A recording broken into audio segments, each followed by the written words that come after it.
L'actualité sportive en débat sur Eden Télévision. Mesdames et messieurs, bonsoir et bienvenue sur Rendez-vous Sport. Pour ce numéro, on revient sur la Coupe d'Afrique des Nations de handball édition 2026. C'était de l'autre côté du Rwanda. La participation du Bénin. On revient également sur la sanction de la CAF sur les deux équipes qui ont disputé la finale de la Coupe d'Afrique des Nations de football. Et pour finir tout ça, on va parler cette fois-ci de la Ligue des Champions qui a livré son verdict pour les phases de poule, les phases de groupe, cette fois-ci avec le top 8 et les barrages qui ont donné leurs résultats également. Pour parler de tout ceci, ils sont déjà installés, mes consultants sportifs dans ce studio. Ouma Adianjou, bonsoir. Bonsoir Modeste, bonsoir à Pérez également. Alors vous me devancez, Pérez l'écouteur, bonsoir. Bonsoir Modeste, bonsoir au plateau. Une première pour vous dans notre studio. Deuxième déjà. J'ai été reçu une fois par Laurent Tenkes. Laurent Tenkes, d'accord. Après la participation du Bénin à la CAN 2019. C'était du côté de l'Égypte. Le Bénin avait été quart de finaliste. Je pense qu'après cette CAN, j'étais venu ici pour parler un peu de l'actualité. Et puisque vous parlez du deuxième, j'aimerais bien sûr ajouter une troisième, même si vous n'êtes pas ici, vous n'étiez pas ici physiquement. En direct depuis Maroc, vous nous avez permis de savoir ce qui se passe avec nos guépards, en tout cas l'ambiance au niveau du vestiaire, la préparation et tout ça. C'était un plaisir et comme je le dis toujours, mon engagement pour le développement du sport national est acquis. Super. Alors, sans plus tarder, nous allons planter le décor avec le tout premier sujet, juste après ceci. Alors, nous commençons avec la Coupe d'Afrique des Nations de handball, édition 2026. Et je reste avec vous, Pérez Lécoutan, pour parler de nos guépards qui reviennent sur la scène continentale après 30 années d'absence. Il faut le faire et pour le faire, on a eu la chance d'avoir, comme je le dis toujours, que les gens m'en excusent, ce n'est pas de la politique.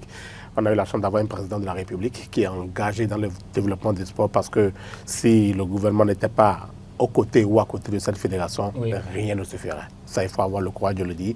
Quand vous avez une subvention de 100 millions par an et que vous devriez organiser un championnat professionnel, organiser beaucoup de compétitions, ce n'est pas évident de puiser encore dans ces 100 millions pour prendre part à une compétition internationale où ça se déroule. Que ce soit au Togo, que ce soit au Nigeria, que ce soit au Burkina Faso, ce n'est pas possible. Et donc aujourd'hui, il y a cette volonté politique qui permet donc aux fédérations sportives de rêver. Aujourd'hui, je pense que c'est depuis 2 ans ou depuis une saison, le gouvernement béninois permet donc aux fédérations de prendre en charge 2 événements majeurs à l'international. C'est ça qui permet aujourd'hui donc à certaines fédérations comme la fédération de basketball, la fédération de hand, la fédération de volley, la fédération de pétanque, l'athlétisme et consorts de se retrouver à l'international. L'année dernière, au niveau de basketball, par exemple, le gouvernement a pris en charge 2 compétitions au 3 contre 3, ce qui a permis donc aux Béninois, aux jeunes Béninois de participer à la Coupe d'Afrique des Nations 3 contre 3 du côté de Madagascar et aussi à la Coupe des Nations 3 contre 3 seniors du côté de l'Égypte. Ça vous dit donc que c'est un essai qui est en train d'être fait. Cette année, en 2026, je ne livre aucun secret. Je vous informe qu'au niveau du volleyball, le Bénin fera aussi son retour au niveau de la Coupe d'Afrique des Nations. Tout ceci à mettre à la type de la volonté, à la type de la volonté, pas des gouvernants, du président de la République, qui est le moteur central. C'est parce qu'il a cette ambition, cette volonté de le faire que ça se passe. S'il n'avait pas cette ambition, on aurait beau avoir un super ministre des Sports tout puissant, tout féru, rien ne se passera. Et c'est pourquoi je dis toujours, puisque nous sommes à quelques mois de la fin de son mandat, j'espère que le prochain fera mieux.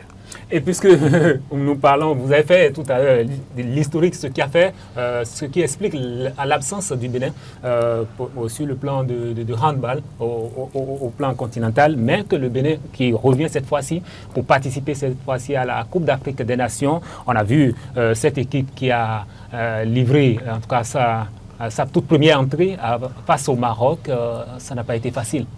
Bien sûr, aujourd'hui, le niveau du handball béninois n'est pas forcément à comparer dans le Maghreb. Vous savez, le Maghreb domine le sport aujourd'hui. Et quand on parle surtout des sports de main, c'est le Maghreb, il faut avoir le courage de le dire.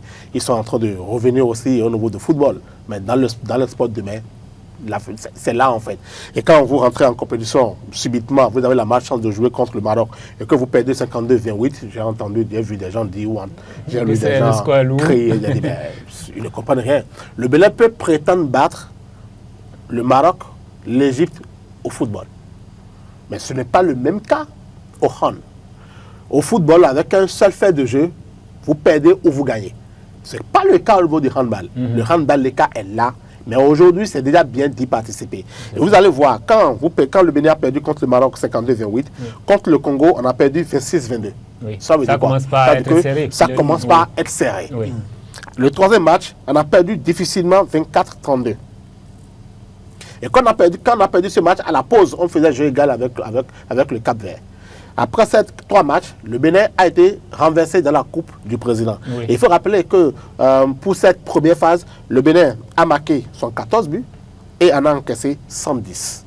Je pense que... Mais parti là où les critiques viennent, c'est que le Bénin est sorti de cette première phase avec 1 point. C'est-à-dire après le match face au Congo. Ok, et si on n'en allait pas? Si on n'allait pas participer? Effectivement, après 30 ans, je pense qu'on peut accepter quand même d'être assez fier. Ça fait quand même 30 ans qu'on n'y était Bien pas. sûr. Donc il y a une raison, enfin c'est tout à fait normal qu'on soit complètement fier de ce que ces guépards ont fait. Il faut quand même se qualifier, il faut quand même mettre les moyens. Et c'est là où je suis complètement d'accord avec Pérez. Vous savez, la gestion d'un État, c'est un gros projet, c'est une très grosse entreprise qui prend en compte tous les secteurs. C'est une vision globale de la société. Ouais. Donc à partir de cet instant, le sport aussi est pris en compte. Et pour qu'on ait le temps de prendre le sport en compte, ça veut dire qu'on a mis les choses en place également. On a déjà amorcé un certain nombre de choses dans les secteurs les plus principaux. On est d'accord? Donc ça veut dire que nos autorités travaillent réellement. Et c'est là où, tout comme lui, je félicite également le chef de l'État qui permet aujourd'hui à nos sportifs d'aller également à la conquête du continent. Déjà, c'est déjà un premier pas. Et c'est très important. Sur le plan du basket, il a dit le championnat 3x3 à Madagascar. Et ensuite, ils sont allés, je crois, en Égypte. Voilà. Donc, tous ces petits championnats-là, c'est quelque chose. Regardez un peu la compétition de pétanque qu'il y a eu, je crois, l'année passée, ou en début d'année passée, ou l'année passée. En début d'année passée, vous vous imaginez, c'est quoi tout ça? C'est parce que c'est important également le sport dans une nation. Le sport, c'est important pour l'image, pour l'influence du pays à l'extérieur. Je vais vous prendre un exemple. Regardez un peu les pays du Golfe. Quels qu'ils ont à gagner, à organiser des compétitions de sport chez eux. C'est pour leur influence dans le monde, c'est pour la visibilité sur leur pays, c'est pour permettre aux visiteurs également de venir dans leur pays, c'est pour le développement du pays. Le sport, l'influence du sport aujourd'hui, c'est essentiel. Donc, c'est une très bonne chose, après 30 ans, qu'on ait aujourd'hui les moyens à disposition pour pouvoir donc participer à une Coupe d'Afrique. Il faut féliciter les autorités. Maintenant, quant au côté sportif, c'est vrai, ce n'est pas encore parfait. Mais regardez, quelqu'un qui n'a pas joué depuis 30 ans et qui revient, qui recommence à jouer, il faut le féliciter un tout petit peu quand même. Et tout ceci passe par une bonne organisation. Pérez n'avait pas terminé un temps avant que je ne lui arrachais la parole. Parce que je savais très bien qu'il allait finir parce que quand le Bénin perdait ses tout premiers matchs dans cette compétition, mais par la suite, on a vu un tout autre visage du Bénin, le Bénin qui est allé jusqu'à remporter face au Kenya et puis ces 3 points-là obtenus face à une deuxième équipe de la compétition qui a permis au Bénin quand même de sortir avec 2 victoires et un match nul. Oui, vous savez, comme je le dis toujours, du moment où vous ne perdez pas, c'est comme je donne un exemple banal, j'ai un grand frère, quand il va chez son coiffeur, refuse que les apprentis le coiffent. J'ai dit, mais tu es un con. Il dit, mais pourquoi tu me dis chaque fois quand je fais ça? J'ai dit, mais oui, si on ne donne pas la possibilité à ces jeunes apprentis de faire des erreurs sur leur tête. Quand est-ce qu'ils seront champions? Voilà. C'est simple en fait. Il faut permettre. C'est parce qu'on a eu 3 matchs. Et quand vous voyez l'évolution des scores dans ces 3 matchs, on sent qu'il y a le score se resserre. Oui. Quand on a été reversé au niveau de la Presidente Cup, on a perdu le premier match contre le Cameroun. Oui. Le Cameroun quand je vais appeler son, vous allez dire, mais qu'est-ce qu'il voit avec le handball? De Roger Mila. Roger Mila est le président du TKC. Au handball. Cette icône de football camerounais. Oui. Mais c'est un handballeur, la belle preuve. Il finance le handball camerounais.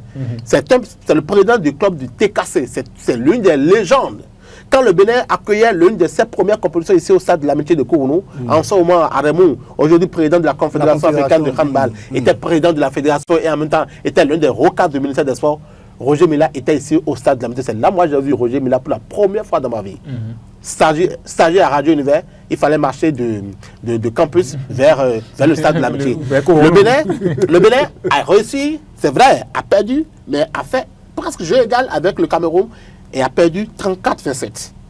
Après, on a fait un match nul contre le Congo. Le Congo qui nous avait battu, il faut le rappeler. Il faut le rappeler. 27-27, un match fou, un match exceptionnel. Déjà avec ces 2 matchs, moi, j'étais déjà fier. Mais cerise sur le gâteau, les gars nous ont fait une victoire pas possible. Ça vous dit quoi? Ça vous dit que si aujourd'hui, du retour au Bécaye, on permet au handball béninois d'être encore plus présent sur la scène régionale, continentale et africaine, ça vous dit que le Bénin va retrouver ses anciennes marques qu'on avait dans les années antérieures. Et c'est pareil pour toutes les disciplines. Quand vous prenez le football aujourd'hui, vous savez que nos Amazones U20 sont en pleine compétition actuellement. Elles se préparent. Elles doivent livrer un match pour le mondial contre l'Égypte.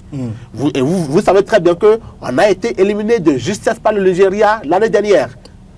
Quand on laisse, on prend le basketball. Le basketball, le Bénin est aujourd'hui champion au niveau du basket 3 contre 3 quand on prend le classement mondial. C'est un travail qui est en train d'être fait. L'athlétisme, n'en parlons pas. Le badminton, qu'est-ce qu'on veut encore dire? Ça vous dit que tant que vous mettez les moyens, le résultat serait là. Et je voudrais inviter mes compatriotes béninois. Quand une sélection va se faire laminer 1 fois, 2 fois, que mes compatriotes aient le sang de se calmer. C'est là, c'est un peu difficile pour les supporters. C'est notre travail, c'est à nous de le dire. Parce que le supporter, même si vous voulez jouer contre le Brésil, dira oui, mon pays doit battre le Brésil. Il nous revient donc de leur dire, ce n'est pas forcément ça. Aujourd'hui, depuis 2016, le Bénin a tout fait pour se repositionner en matière de sport. Les infrastructures sont là, ce n'est pas encore parfait, il faut le faire davantage, mais en matière de présence, je n'ai jamais vu depuis que j'existe la présence du sport béninois à l'international. Si ce n'est pas, et surtout dans toutes les catégories, dans toutes les disciplines, si ce n'est pas les disciplines, c'est assez exceptionnel. Le Bénin a remporté récemment, c'est passé sous silence, mais j'espère que le ministre, comme il était à Kigali, va recevoir cette championne au niveau de la bosse. Le Bénin a décroché une médaille au niveau des Jeux africains, de la jeunesse. Les JAJ, et qui préparent en même temps pour les Jeux olympiques de la jeunesse qui auront lieu cette année, en juillet ou en août, du côté de Dakar. Et c'est ce carrefour qui doit déterminer véritablement le travail que nous faisions depuis 2016 à aujourd'hui. Alors, Ouma, avec cette prestation de Deguepa à Kigali, comment vous prévoyez ou bien vous voyez l'avenir de nos handballeurs, déjà du retour au Bénin, le championnat de handball qui va commencer. Qu'est-ce que nos autorités peuvent, bien sûr, en plus de ce que les suggestions que fait Pérez tout à l'heure, comment les autorités peuvent doubler d'efforts dans ce qu'elles font déjà de bien, pour que cette équipe ne puisse pas disparaître, en tout cas du jour au lendemain. Parce qu'on est habitué à ça. En football, on sait comment ça se passe. Après une bonne prestation, la suite, ce n'est plus ça. Oui, moi je pense déjà qu'il faut maintenir le cap déjà, c'est la première des choses. Ce qui est en train d'être fait, tout le soutien qu'on apporte au président Sidikou, il faut continuer à le faire. Parce que lui aussi, il fait partie de ceux à qui revient le mérite de cette prestation également des Guépa handballeurs, donc à la Coupe d'Afrique. Il faut pouvoir maintenir le cap, c'est ça le principal, c'est ça la base d'abord. Dès l'instant où on maintient le cap, je pense qu'au fur et à mesure, l'avenir sera prometteur. Il n'y a qu'à regarder simplement comment est-ce que l'équipe béninoise de handball est montée crescendo, petit à petit. C'est vrai qu'il y a eu des défaites, mais ces défaites-là, il a dit tout à l'heure, c'est pas des défaites, c'est pas qu'on vient et on bat le Bénin, on passe. Le Bénin n'est pas comme une toile d'araignée qu'on est bien ça. Donc à chaque fois, les équipes les premiers ont gagné un peu plus facilement, mais au fur et à mesure, les jeunes gens ont repris du poil de la bête et ils ont pu faire face donc à leurs adversaires. Même s'ils ont perdu, ça a été compliqué pour les adversaires également de les battre. C'est ça qu'on appelle mouiller le maillot. Ils ont mouillé le maillot, ils ont mouillé le drapeau, comme on dit. Il faut pouvoir donc le leur reconnaître. C'est vrai que c'est rien du tout, mais c'est après 30 ans. Et c'est ça qui fait notre fierté aujourd'hui. C'est après 30 ans. Si c'était qu'on participait depuis 3, 4, 5 éditions, là on pouvait maintenant commencer à dire non, mais ça suffit maintenant, il n'y a plus de petites... Non. C'est une première, donc sur cette première-là, il faut pouvoir les féliciter. Ils vont jusqu'à faire match nul avec le Kenya. Le Kenya, c'est pas n'importe quoi. C'est vrai que quand on prend les pays de l'Afrique du Nord, Sur le plan des moyens, eux, ils l'ont compris très tôt. Ils mettent vraiment les moyens comment on appelle, à la disposition des sportifs, de sorte que ça joue également dans le prestige de leur pays. Ça joue également dans l'image qu'on a de leur pays. Des pays qui sont en voie de développement, des pays à revenus intermédiaires, qui ne sont pas des pays complètement à terre. Donc ça aussi, le sport a ce rôle-là à jouer également. Et eux, ils l'ont compris, donc ils mettent beaucoup de moyens. Et aujourd'hui, le Bénin va maintenant se confronter à ces nations-là. Vous voyez? Donc, il y a une évolution, il y a une marque qui est imprimée par les autorités, il faut garder le cap, c'est ça surtout qu'il faut faire. Mais en ce qui concerne l'avenir, comme vous l'avez dit, c'est prometteur, complètement prometteur, parce que les jeunes gens eux-mêmes, il n'y a qu'à regarder le travail qu'ils ont fait sur cette édition-là. C'est pas qu'ils se sont fait laminer à chaque fois, non, c'est pas ça. Ils ont joué crânement leur chance à chaque fois, et à chaque fois, il y a eu peut-être des défaites, mais il y a eu, je crois, une victoire également, et des matchs nuls. C'est à féliciter pour une première participation. Et immédiatement, ils n'ont pas été tout de suite éliminés. Ils ont participé encore à la coupe du président de la Confédération. Oui. Et ça aussi, ils n'ont pas été complètement... voilà. Donc, il faut espérer tout simplement que les moyens continuent donc d'être mis à disposition et que les jeunes gens aussi prennent conscience du fait que c'est tout un pays qui est derrière, c'est toute une nation qui les soutient et qu'ils mouillent réellement le maillot. Et qu'on continue aussi de faire de la détection dans ces différents sports-là également. Voilà. Notamment le handball, la détection. Est-ce qu'il y a une direction technique? S'il n'y en a pas encore, il faut la mettre en place. Il faut l'instituer. Il faut commencer tout de suite à détecter les jeunes gens. Moi, je me souviens, dans les années 99-2000, quand on commençait l'université, mais le handball était pratiquement le sport le plus populaire sur le campus d'Abomey-Calavi. Chaque soir, tout le monde en jouait sur le terrain de hand. C'est tous les gars qui en jouaient. Donc, il faut revenir à cette époque-là. Il faut donc mettre à nouveau les moyens à disposition pour que les gens recommencent à pratiquer le sport, afin qu'on détecte de nouveaux viviers, qu'on mette en place de nouvelles pépinières où on pourra donc aller puiser régulièrement et donc renforcer donc nos équipes A, on va dire. Et tout ceci passe par l'organisation, on va dire, régulière de notre championnat, en tout cas de nos différents championnats, que ce soit en football ou bien en handball, toutes les disciplines. Et ceci me permet, si vous me permettez, de faire un revirement 360 degrés pour me retrouver très vite au niveau de notre championnat national de football, parce que ça tombe à pic, l'organisation, le suivi dont vous parlez là, ça tombe à pic pour notre champion en titre, je vais bien sûr nommer Dadier FC, où on ne comprend pas véritablement ce qui se passe à ce niveau des difficultés en un point fini, au point où le champion en titre se trouve cette fois-ci au bas du tableau et reste les quotas. Est-ce que Dadier FC, à cette allure, va pouvoir éviter la relégation?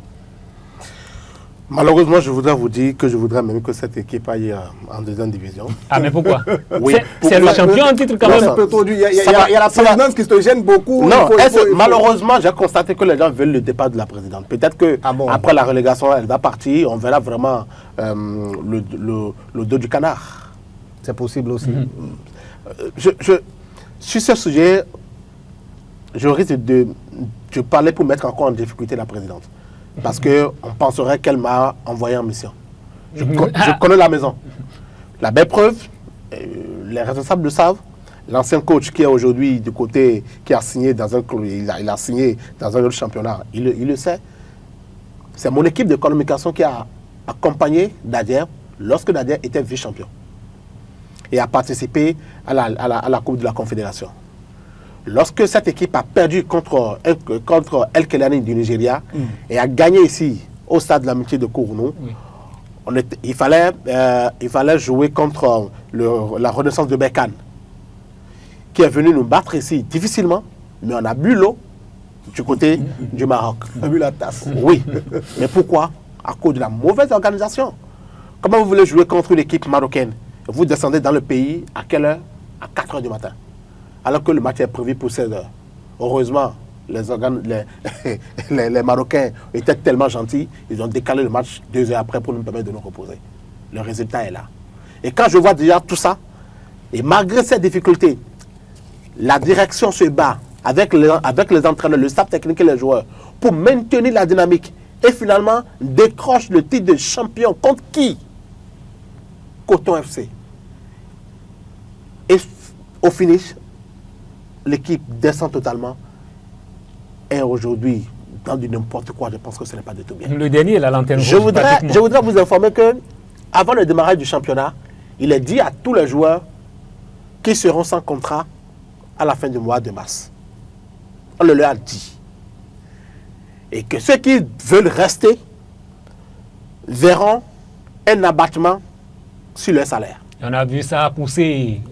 Ça a poussé d'autres joueurs à quitter immédiatement. Voilà, c'est ça. C'est ça, en fait, le véritable problème. On demande à la directrice d'aller chercher des moyens. Où? Alors que vous n'avez même pas un sachet à vendre. Dadje n'est pas comme à Djidja, les militaires. Les militaires ont mis en place leur politique.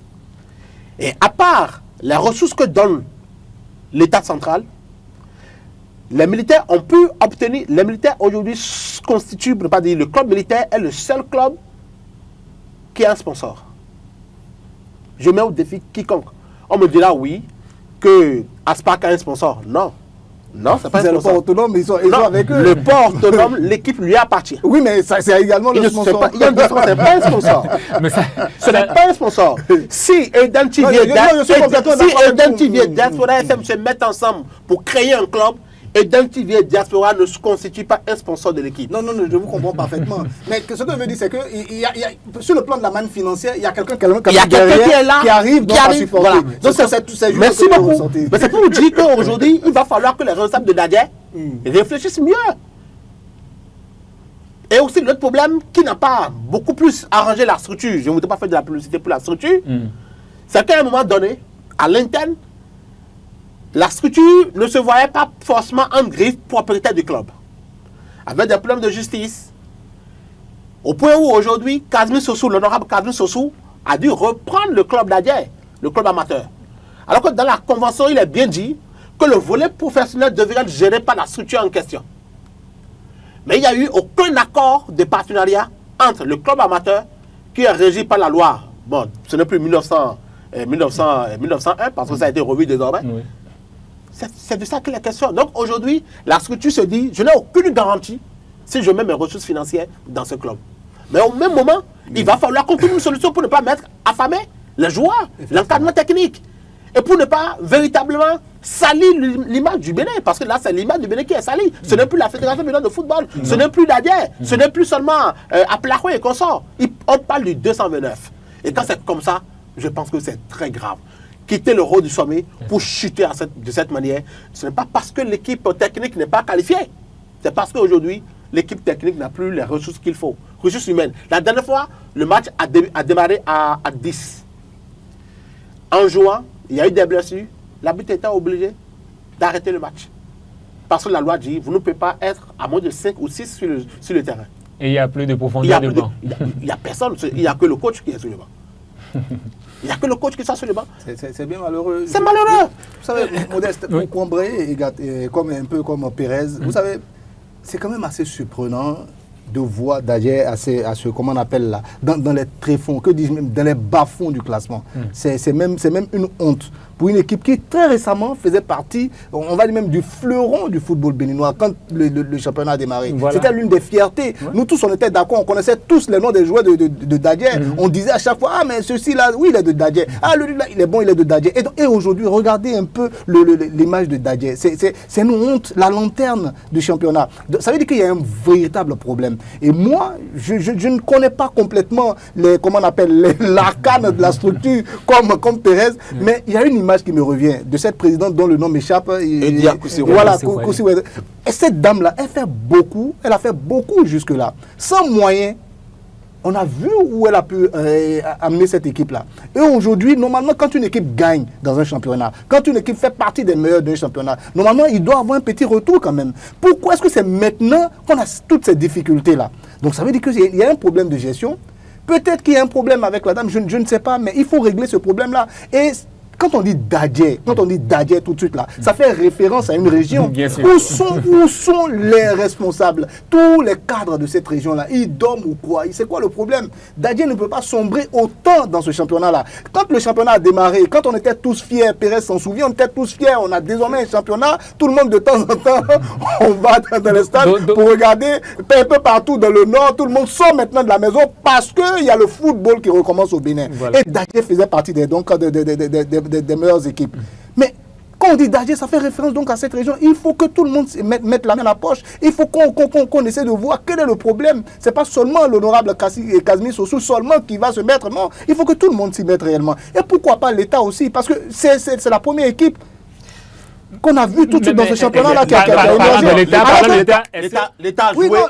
non, je suis complètement d'accord avec vous. Et souvenez-vous, malgré ça, malgré que Dadje était toute seule dans le temps, sans grands moyens, face à quelle équipe? Coton, Aspac, toutes ces grandes équipes qui, eux, par contre, sont créées par des structures qui ont plus ou moins les moyens de pouvoir les supporter. Même si ce n'est pas encore ce qu'on espère complètement, mais il y a quand même un tout petit peu de moyens de leur côté à ceux-là. Mais Dadje, il n'y avait rien, mais les jeunes gens jouaient au point d'être vice-champion, champion même. Donc, il faut pouvoir réfléchir pour savoir que non, cette région-là, il y a du potentiel dans cette région-là. Et donc, on doit pouvoir accompagner les jeunes. Parce que le mal, ce n'est pas seulement pour l'équipe, c'est pour tous ces jeunes-là, dans la région là-bas, qui s'adonnent au sport, qui rêvent un jour aller jouer dans Dadje. Si on ne fait pas ça, si on ne met pas en place tout ce qu'il faut pour cette équipe-là, pour que tous ces jeunes-là aujourd'hui qui rêvent à travers Dadje continuent de rêver, mais le problème va se poser, c'est que c'est tout un vivier qu'on va tuer, c'est toute une pépinière qu'on va tuer. Donc moi, oui, c'est ça. Donc il faut que les autorités se relèvent à un certain niveau pour essayer d'accompagner cette équipe-là. Et comme l'a dit Pérez, peut-être que la relégation leur fera du bien aussi. Peut-être qu'à partir de ce moment, ils vont se rendre compte que, bon, finalement, il faut qu'on fasse quelque chose. On a eu le temps de tout perdre, maintenant, il faut tout recommencer. Moi, ce que je dis, je pense très bien qu'au niveau de la gestion, je voudrais d'abord rappeler aujourd'hui, avec la vision du chef de l'État, qui a demandé aux associations d'avoir des sociétés sportives. Je rappelle qu'en réalité, ce n'est que l'État qui finance. Les sociétés sportives n'ont pas d'autres revenus financiers. N'ont pas d'autres sources de revenus. À part les mécènes, les honorables dont vous parlez. Voilà, ça c'est pour Dadje. Maintenant, pour les autres clubs, tout le monde n'a pas cette ressource financière. Quand tu prends Damissa, il n'est que seul. Le président Francis Cotobian, qui aujourd'hui, bon, heureusement, est élu député. Peut-être que c'est un soulagement. Parce que le monsieur qui est déjà à la retraite... Son salaire de comment on l'appelle, à l'Assemblée nationale va venir aider un tout petit peu. Oui, il faut c'est la spécialité. Ce n'est pas fini. Est-ce que ce n'est pas l'erreur, ça? Non, c'est compter sur ça, Hugo. Malheureusement, c'est l'erreur. Et c'est pourquoi je voudrais inviter le ministre des Finances, qui est candidat aux élections présidentielles, à nous présenter un bon projet. Parce que, je voudrais revenir sur ça, le chef de l'État a eu la géniale idée de créer la taxe pour le développement du sport, la TDS. La première année, on permettait aux associations, aux clubs d'aller vers les partenaires, vers les sponsors, vers les grandes structures qui ont un chiffre d'affaires de plus du milliard. Mais, après 1 ou 2 ans, on ne sait quelle mouche a piqué les cadres du ministère des Sports, je ne sais même pas, ils ont changé la donne. Et aujourd'hui, on dit que l'État va collectionner cette taxe, c'est-à-dire la TDS, pour la redistribuer. Non, il y a un problème. Est-ce que ce n'est pas par hasard une mauvaise gestion? Non. S'il y a une mauvaise gestion dans une structure, sanctionner la structure. Oui, non, je suis complètement d'accord. On peut sanctionner la structure. Mais par rapport à cette taxe-là, moi je pense que peut-être que c'est pour mieux gérer encore. Moi, je ne suis pas complètement contre cet aspect-là. Mieux gérer, c'est l'État qui veut gérer. Non, mais l'État peut gérer et regrouper à leur niveau, une fois que c'est regroupé, et distribuer de manière équitable. Peut-être même proportionnellement à comment est-ce que les équipes se comportent également sur le terrain. Par rapport au classement, moi, je suis complètement d'accord par rapport à ça. Merci. Mais ce que je veux dire... Mais au même moment, ça ferme la compétition. Oui, je suis complètement ça ferme le sponsoring. Parce que quand tu vas aujourd'hui dans une entreprise A, qui a le milliard comme chiffre d'affaires, elle te dit, non, ce n'est pas moi qui vais donner à un sport X et on viendra m'imposer. Je préfère aller verser tranquillement. C'est ça. Alors que avant, même la petite fédération béninoise de badminton était capable de venir peut-être à Eden TV, parce que Eden TV a un chiffre d'affaires du milliard, et pouvoir avoir un partenariat avec vous. Oui, non, je suis complètement d'accord. C'est ça la réalité. Il faut permettre à cette structure. Et aujourd'hui, on parle du cas de Dadje. Dadje. Vous avez parlé de la région, je ne voudrais pas appeler leur nom. Excusez-moi, ils me font la honte. Vous savez pourquoi? Merci. Je ne peux pas avoir la chance d'avoir tous ces cadres. Ils sont pleins au niveau des UP. Ils sont pleins au niveau des BR. Oui. Ils sont pleins qui sont en train, depuis hier, en train de retirer leur attribut. Attendez, laisse-moi finir. Qui sont en train de retirer leur attribut depuis hier à l'Assemblée nationale. Mais sont incapables de penser au club. Non, mais est-ce qu'on va dire d'Hugo qu'ils sont incapables? Parce que il faut d'abord, si le club ne s'intéresse pas, si le club ne s'intéresse pas d'abord à ces autorités aussi. Ces autorités sont venues s'asseoir lorsqu'il s'agissait de la finale. On les a vus. Oui. On les a Tous vus. fiers de la région. Que, Oui, ça, c'est une réalité que personne ne se mente. Pérez. Disons-nous la vérité en face. Je regarde votre caméra et je le dis. Non, Pérez. C'est de ça qu'il est question. Ils étaient tous à la première loge de la dernière fois. Oui. Ils étaient tous en costume, en bomba. Ils ont fait des mobilisations. Oui, ils venaient remplir le stade. Oui, les gars ont rempli le stade. Ils ont fini d'être champions. Ils ont participé à la coupe. Ils sont revenus et maintenant ils sont derniers. Ils sont-ils fiers? Qu'ils me répondent. Voilà, le sport donne de la visibilité. Oui. Mais qu'est-ce que nous, on donne en retour au sport? C'est la question. C'est tout. C'est la question. Lorsqu'il s'agit des petits tournois dans les quartiers, on est prêt à se mettre devant, oui, tout ça. Oui, mais quand il s'agit de votre région, soyez prêts également. Les artistes qui ont chanté faut la débattre. veille de ce match, qui ont demandé la mobilisation, Oui. qu'ils reviennent chanter encore pour dire que le club est en difficulté, qu'ils prennent leur micro, qu'ils aillent dans leur studio pour dire oui, le club est en difficulté, sauvons la dette. C'est le titre de la chanson que je leur donne. Sauvons la dette. Le cas sorti pour dire. Bon, le titre, Sauvons la dette, on peut être d'accord pour ça, mais dit Dugo, les artistes sortis pour... Non, ils sont sortis pour moi. Ce serait difficile à faire. Ce serait difficile à faire. Non, mais c'était pas difficile quand ça marchait. Ils ont profité de cette visibilité que pouvait apporter également. Je ne leur demande pas de soutenir les guépards. Non, voilà, c'est ça. Le club n'est pas dit de soutenir Adja. C'est ça. Il n'est pas dit de soutenir Dragon. C'est ça. Il a dit d'Adjet. Voilà. De leur localité. Parce qu'ils sont sortis, ils se sont insultés. Ils ont sorti même une chanson à 24 heures pour sonner la grande mobilisation. On va finir Aujourd'hui, avec ce sujet. Oui, par à rapport tout à le ce monde sujet. que Dadje est en difficulté, sauvons Dadje. D'accord. Oui, pour finir rapidement avec ce sujet, avec Dadje. Par rapport à cet aspect-là, non, pas seulement Dadje. Lorsque vous parlez de taxes, moi je me dis, est-ce qu'il ne serait pas bien aussi quelque part que nos autorités, c'est vrai que le championnat vient de démarrer, on n'a pas encore fait un grand chemin, on est d'accord, c'est tout un début de projet, il faut aller tout petit à petit. Mais pourquoi ne pas peut-être intéresser un peu plus les grandes sociétés à travers peut-être un championnat corporate aussi?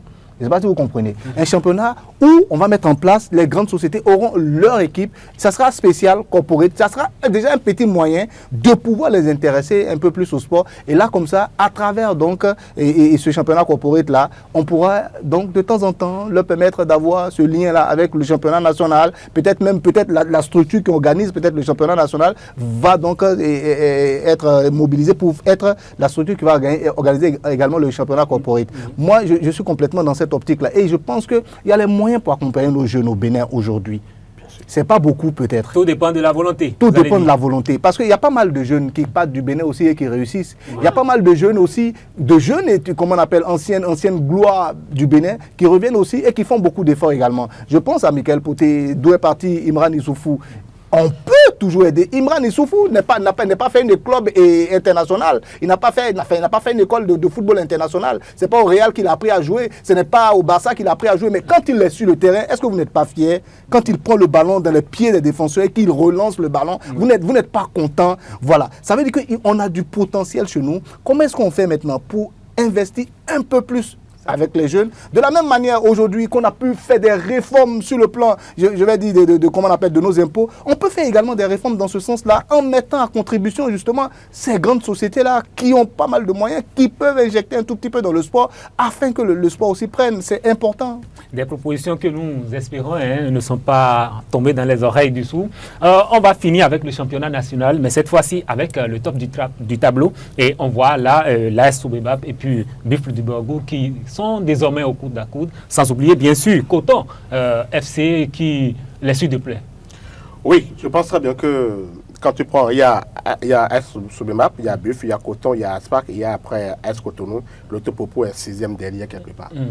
Je pense qu'aujourd'hui, quand vous prenez le championnat depuis 3 ans, et depuis que Mathias Degono est venu à la tête de AS Soubemap, vous allez constater qu'il y a cette dynamique qui est maintenue. C'est pareil pour Hubert Renfort quand il est allé du côté des Buffs depuis 1 ou 2 saisons. Oui. Vous constatez que le tableau se dispute entre les deux.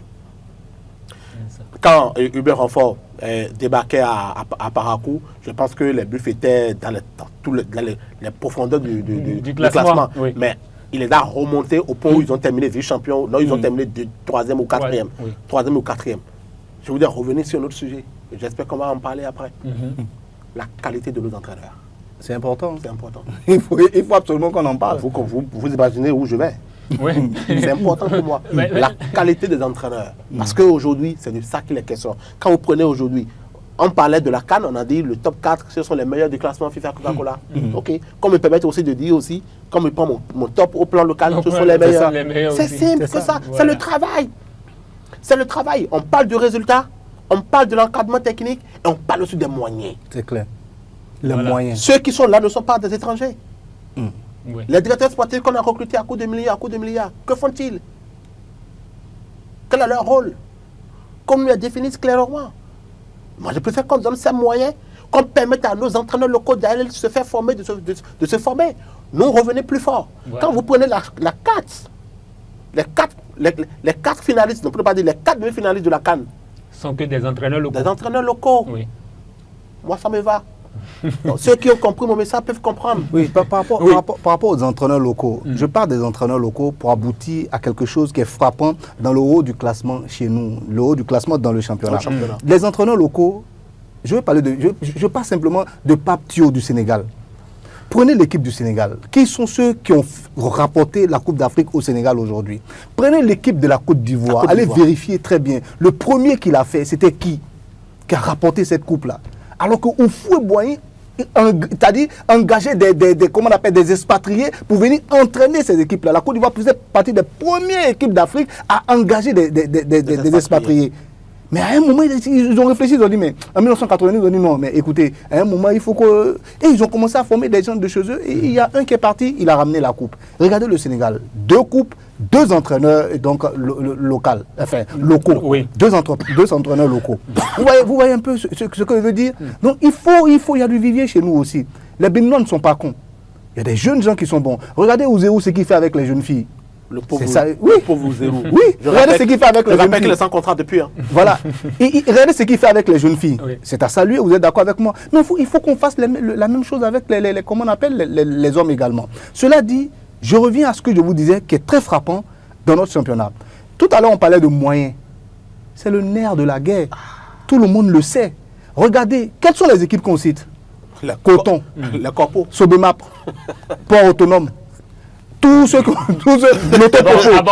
l'autopopo, loterie nationale. Donc, au moins on a Buff dedans. Voilà, oui, il y a Buff. Non, Buff c'est Sirat. Voilà, Sirat aussi. Voilà. Il est allé loin. Non, mais il faut aller loin. Il faut comprendre. Buff c'est Sirat. Voilà. Donc, si. Non, l'un de vous couper. Vous avez vu AS Cotonou en 5e position. AS Cotonou est là aujourd'hui parce qu'il y a un plan de moyens. Vous vous rappelez, AS Cotonou était avec qui? AS Cotonou était avec la CNSS. Voilà. Est-ce que Cotonou était avec la CNSS? Donc, moi je pense que à défaut de prendre en compte ce que j'avais dit tantôt, un championnat corporate, mais pourquoi ne pas exiger que les sociétés qui ont les moyens, voilà, soutiennent chacun une équipe qui a réussi à se qualifier pour le championnat national. Parce que ça porte des fruits. Lorsqu'il y a des moyens derrière, les jeunes gens donnent le meilleur d'eux. Comment voulez-vous qu'un jeune s'amuse correctement sur le terrain quand il a faim? Quand il sait que son loyer ne sera pas payé à la fin du mois. Encore pas de championnat professionnel où tu n'as plus le choix d'aller travailler ailleurs. Voilà, tu ne peux pas aller ailleurs. On fait les entraînements peut-être 2 ou 3 fois par jour.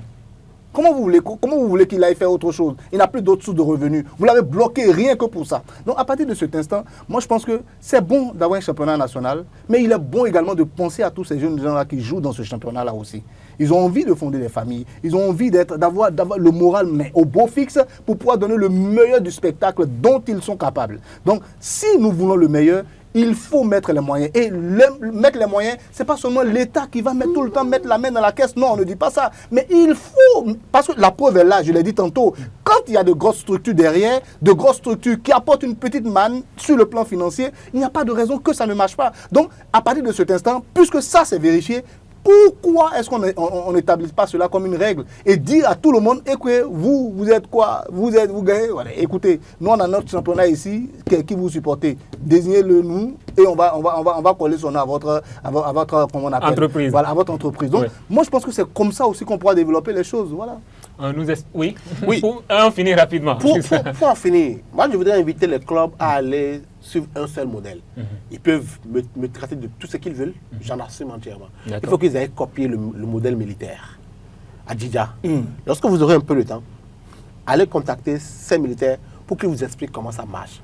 Aujourd'hui, les militaires, à part la subvention de l'État et de la fédération, les maillots kits sont imprimés en Allemagne. Et quand ces maillots viennent, il y a le maillot de l'équipe professionnelle, qui n'est pas la même qualité. Il y a le maillot de l'équipe amateur, qui n'a même pas la même qualité non plus. Il y a maintenant ce qu'ils appellent les répliques. Et on impose à tous les militaires d'acheter ces répliques. C'est-à-dire quoi? Quand tu as ton enfant qui veut rentrer d'aujourd'hui dans l'armée, il est obligé d'aller acheter ce maillot. Il devait supporter immédiatement. Ce n'est pas de la corruption. Tu deviens supporter. Non, mais est c'est une belle stratégie. C'est une belle stratégie. Moi, je suis Tu n'as pas complètement besoin d'être d'accord. joueur. Oui. Tu n'as pas besoin d'être joueur. Oui. Tu vas Oui. porter le C'est ta treillis corporation. militaire. Mon frère, tu dois aller acheter normalement une tenue pour faire ton sport. C'est On ça. te dit que c'est ça qu'est la tenue de sport. Voilà. Qu'est-ce que tu veux faire? Et ça apporte Ce qui quelque fait chose au qu'aujourd'hui, sport, voilà. les militaires, à part le sponsoring qu'ils ont, à part l'État, ils ont cette source de revenus Voilà. qui est là, qui est garantie. Ça permet quoi? Même si ça ne vient pas boucher tous les trous, ça permet quand même de respirer. Voilà. Parce que par an, les militaires parviennent à vendre peut-être 500 maillots. Ça va largement. Oui. Et derrière, il y a des généraux qui apportent un plus. Il y a des commandants qui apportent un plus. C'est comme ça, la vie corporative, la vie associative. Vous allez voir des gens au port, des dockers au port qui ne savent même pas que Aspac existe. Oui, effectivement. Ça Non, mais soulève- quand vous ça parlez de soulève document, le- je pense même à la Sobema. À la Ils ne savent Sobema, même- ils ne merci savent même pas beaucoup. qu'il y a une équipe qui Ça, est La douane, qu'est-ce que la douane fait dans notre sport? C'est ça. Il faut que la douane n'investisse pas dans le sport. Non, mais je le dis, il va falloir qu'on... C'est clair. Il faut qu'on le dise au ministre des Finances. Il faut qu'on le dise au chef de l'État. La douane doit aller, à défaut de créer des associations sportives. Oui, c'est de gros contributeurs de C'est l'économie clair, nationale. Mais mon frère, Il quand tu faut achètes aujourd'hui un apporter ballon, quelque chose tu viens également à au sport. l'aéroport, Oui, c'est ils réel. vont te prendre de la tasse. Qu'est-ce qu'ils font pour le sport béninois? C'est important. RDS. Merci et félicitations au président de la fédération béninoise de pétanque qui est un douanier. Heureusement, lui, il est venu prendre quelque chose. Bon, on espère, on va voir. On espère bien que tout ce que, même si ce serait vu comme, je vais dire, des critiques, qu'ils prennent ça aussi Non, comme ce sont des critiques. des Non, suggestions ce sont nos surtout, amis. des Non, ce sont nos amis. suggestions Ce sont des constructives suggestions, oui. surtout. Et Notre aussi, ambition, c'est de voir le sport évoluer. voilà. C'est clair. Et aussi pour couronner tout ceci, il va falloir aussi que les clubs pensent à revoir un peu leur politique Et de c'est gestion. important, Parce c'est que important. quand vous C'est là où parlez ils de donnent Didier, l'exemple les militaire. de Didier, voilà, Oui, il faut pas donner l'exemple avec ça. il En faut fait, que d'autres clubs mon frère, pensent à leur politique moi, de gestion. Tu ne peux pas. Je ne donnerai pas son nom. Il y a un militaire qui, juste parce qu'il a été incapable de justifier 500 francs, a été déposé. C'est normal. Parce qu'on lui a remis de l'argent d'aller Oui. acheter telle chose. Oui. Donc la gestion, Vous êtes- la gestion c'est financière, c'est clair. essentiel. Oui, oui. Il faut qu'on amène également Quand cette tu es un nouvelle président aussi de au niveau club du qui prend la au niveau- subvention le lundi, Voilà. mais le mardi, tu le vois dans une nouvelle voiture, il y a un problème. Il y a un problème, c'est clair. Mesdames, Messieurs, ça devient intéressant sur ce plateau, mais nous, on va passer rapidement à l'actualité sportive sur le plan international, mais tout juste après ceci. Alors, retour sur ce plateau et on parle Coupe d'Afrique des Nations. C'est vrai, c'est fini depuis le 18 janvier passé, mais on revient cette fois-ci sur les sanctions prononcées par la CAF. Et pour parler de ceci, nous recevons pour vous l'international footballeur béninois. Il s'agit bien sûr de Désiré Segbe Azankpo. Il va essayer de donner son avis par rapport à ces sanctions aussi bien prononcées contre le Sénégal et le Maroc. Alors, Désiré Azankpo, bonsoir. Bonsoir. Alors, vous avez suivi comme tout le monde ces sanctions prononcées par la CAF. La toute première question que je vais vous poser, c'est comment appréciez-vous ces sanctions prononcées contre le Sénégal, l'équipe championne en titre, et puis le vice-champion également, le Maroc?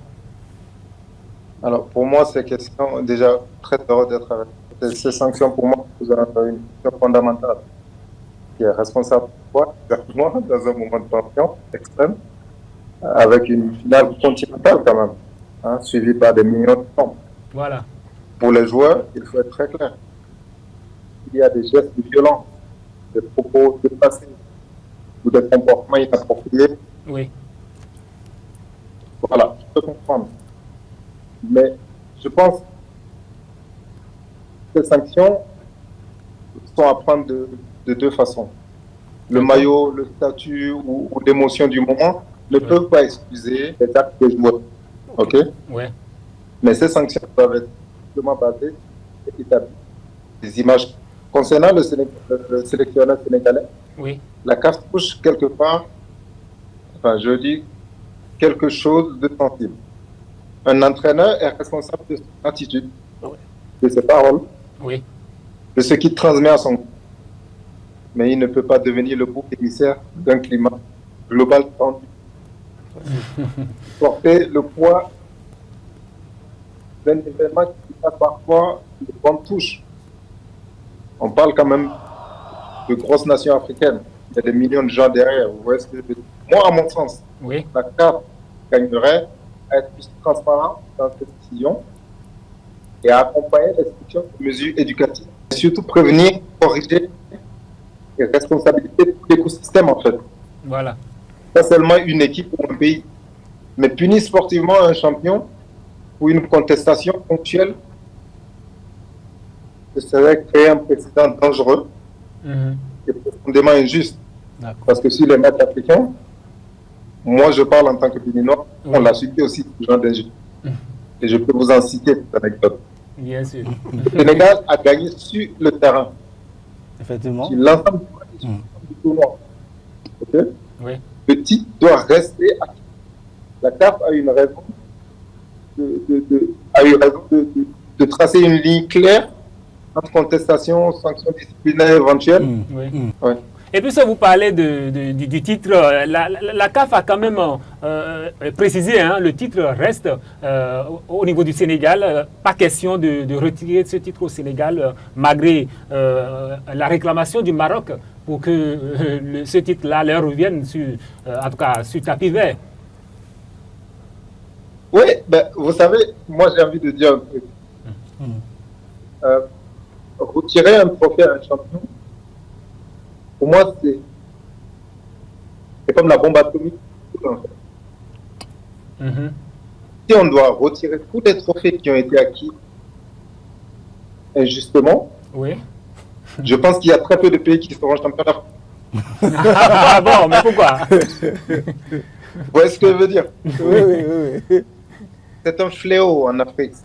Alors, je me permets cette petite question parce que c'est que vous êtes très amis à, comment on appelle, à Sadio Mané. Bon, c'est un secret de polichinelle, c'est toute l'Afrique qui le sait. Est-ce que vous l'avez appelé depuis le temps? Comment est-ce qu'il s'est senti? Parce qu'il a été le grand acteur du retour des Sénégalais sur le terrain quand il y a eu la polémique. Comment est-ce que ça s'est passé? Dites-moi un peu.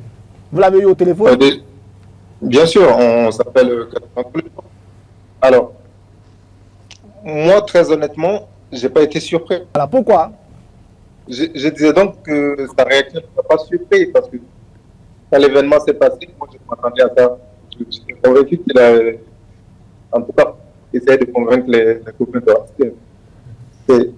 Ce personnage, mais maintenant, si on est copain, c'est parce qu'on ressemble quelque part. Si j'ai eu cette réflexion-là, parce que c'est ce que moi j'aurais fait. Et tout de suite, j'attendais ça de lui parce que je le connais. Sadio, c'était sa dernière carte. Avant de partir à la CAN, nous, on le savait. En tout cas, il a dit au micro des journalistes, mais nous, on savait, en tout cas, son secteur privé, on savait que c'était ça. Ok. En tout cas, c'est ce qu'il souhaite.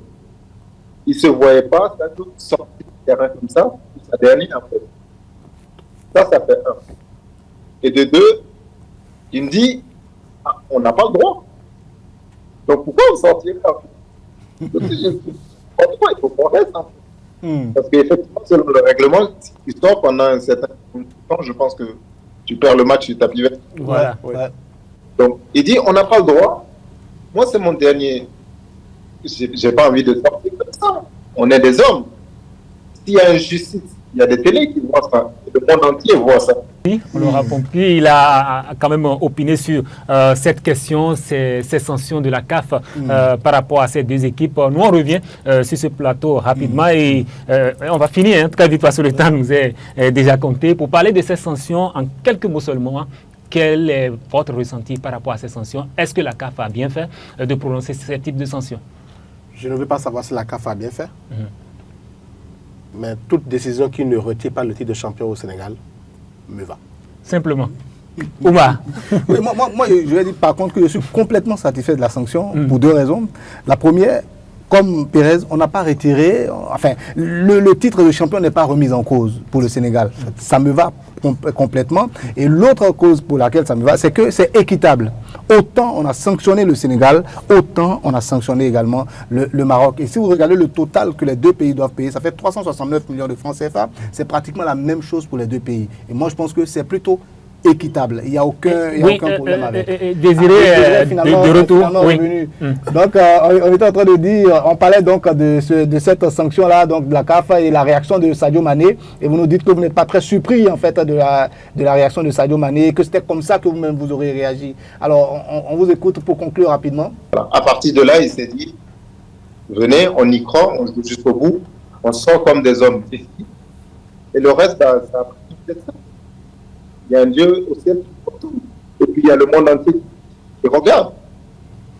Mais montrons une image positive de notre pays, de notre continent, et jouons jusqu'au bout. Et c'est pour ça qu'il est resté, il est parti chercher ses copains et continuer. Il a bien fait.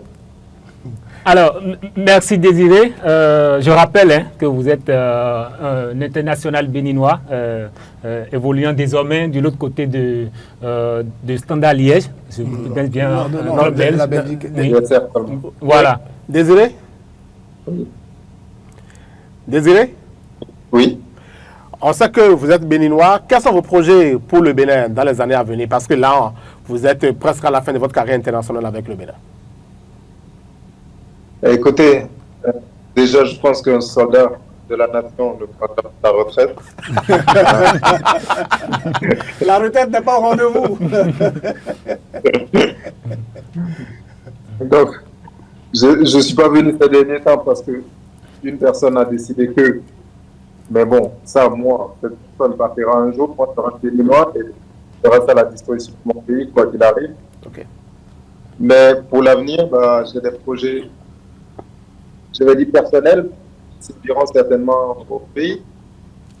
Parce que je suis en train de passer mon CFM, c'est le Certificate in Football Management, Voilà. avec l'UEFA. J'ai été accepté à l'UEFA Academy. J'en suis très heureux. Félicitations à toi. Merci beaucoup. Donc voilà, je pourrais être utile pour beaucoup de choses. Si mon pays a besoin de moi pour accompagner l'équipe nationale notamment, ou même pour des clubs de place, pour multiplier des projets au Bénin. Il y a plein de choses, je peux être utile parce que j'aurai les connaissances requises pour donner un coup de main. Voilà. Après, il faudrait que les gens veuillent de moi. Et ça, c'est une chose qu'il faut le dire. On le dit ici déjà sur ce plateau avec les talents locaux. Il faut bien sûr entretenir ces talents locaux. Il n'en manque pas chez nous. Et c'est le travail des internationaux aussi qui finissent comme ça, des anciennes gloires qui peuvent revenir aussi encadrer. Vous parlez tout à l'heure de Tiapap Tiao et puis d'Aliou Cissé du Sénégal, mais ils sont pris, ils ont fait ces chemins-là. Ils ont été joueurs et puis après ils sont revenus ensuite. Voilà, donc je pense que la qualité... Comment on appelle Désiré également à sa place au Bénin. Dès qu'il aura fini, c'est clair que... Sinon qu'il a déjà fini. En termes de formation, il joue. Il continue de jouer. Oui, il continue de jouer. Il continue de suivre aussi sa formation. Comme il a dit tout à l'heure, il est en pleine formation pour pouvoir avoir les diplômes. Voilà, il est toujours là, oui. Donc, je suis dans une politique d'anticipation. Exactement. Il ne veut pas attendre. Ça s'arrêter à tout moment. Voilà, il ne veut pas attendre. Je continue à jouer, certes. Oui. Je suis à disposition de la sélection nationale s'ils veulent de moi. Voilà. Parce que je suis un soldat de la nation. Mais en même temps, je me projette, j'anticipe. Parce que pour moi, la carrière, c'est pas pendant qu'on est en pleine carrière et pas après. C'est ça. Donc, c'est très sage, c'est très sage. Bravo, Désiré. Alors, bravo. Merci, ce fut un plaisir de vous avoir avec nous ici en direct sur ce plateau. Nous espérons bien sûr vous avoir pour les fois à venir. Vous confirmez? Avec plaisir, quand vous voulez. Super, ça marche. Alors, nous, on revient ici sur ce plateau et on conclut rapidement.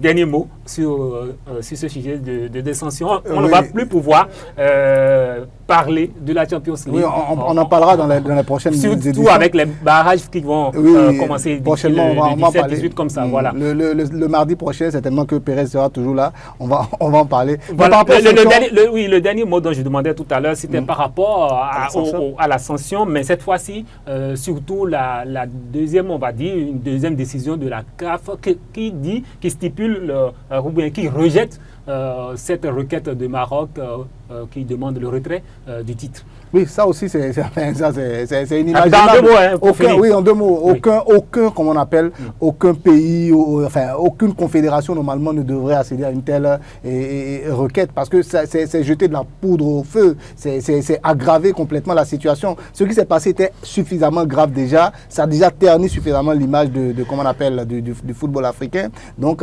arrêtons-nous là. Mais le Les Maroc, sanctions il est sont allé, équitables, il ça est va allé déjà. contre... Et moi, c'est là où moi je salue plutôt les autorités sénégalaises qui n'ont pas cherché à, comment on appelle, à faire appel du côté du tribunal arbitral du sport. Ils auraient pu le faire aussi, mais ils ne l'ont pas fait. C'est très sage. Il faut que les Marocains restent aussi sages.